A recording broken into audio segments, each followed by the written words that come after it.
ಮತ್ತೆ supreme court ಮೆಟ್ಟಿಲೇರಿದ ಆರೋಪಿ ದರ್ಶನ್ ಈಗ ನೀಡಿರೋ ಆದೇಶ ಮಾರ್ಪಾಡು ಕೋರಿ ಅರ್ಜಿ ಸಲ್ಲಿಕೆ. ಜಾಮೀನು ಅರ್ಜಿ ಸಲ್ಲಿಕೆಗೆ ಗಡುವು ಇಳಿಸುವಂತೆ ಕೋರಿ ಮನವಿ. ಶಂಕಿತ ಉಗ್ರನ ಆಡಿಯೋದಲ್ಲಿ ಸ್ಫೋಟಕ ವಿಚಾರ ಬಯಲು. ರಾಮ ಮಂದಿರ ಸ್ಫೋಟಿಸೋದಾಗಿ ಹೇಳಿದ್ದ ಸೊಹೇಲ್, ಮೊಬೈಲ್ ಪರಿಶೀಲನೆ ವೇಳೆ ಬಯಲಾಯಿತು ಸತ್ಯ.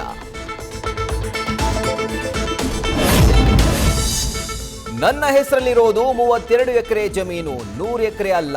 ರಾಜಕೀಯ ದುರುದ್ದೇಶಕ್ಕಾಗಿ ಸುಳ್ಳು ಪ್ರಚಾರ ಮಾಡಿದ್ರೆ ಕಾನೂನು ಮೂಲಕ ಉತ್ತರಿಸ್ತೇವೆ. ಎಂಬಿ ಪಾಟೀಲ್ ವಿರುದ್ಧ ಅನಿತಾ ಕುಮಾರಸ್ವಾಮಿ ಗರಂ. ಸಂಬಂಧಿ ಮೇಲಿನ ಇಡಿ ದಾಳಿ ಬಗ್ಗೆ ಸಚಿವ ಸತೀಶ್ ಜಾರಕಿಹೊಳಿ ಫಸ್ಟ್ ರಿಯಾಕ್ಷನ್. ಈಗಲೇ ಏನು ಹೇಳೋದಕ್ಕಾಗಲ್ಲ, ನಾಳೆವರೆಗೂ ಕಾದ್ ನೋಡೋಣ ಎಂದ ಸಾಹುಕಾರ್.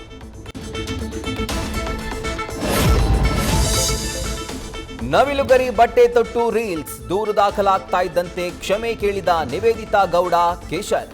ಸೋಷಿಯಲ್ ಮೀಡಿಯಾದಲ್ಲಿ ಕ್ಷಮಾಪಣೆ ವಿಡಿಯೋ ಪೋಸ್ಟ್. ನ್ಯೂಸ್ ಫಸ್ಟ್, ನಿರ್ಭೀತಿಯಿಂದ ನಿಮ್ಮ ಪರವಾಗಿ.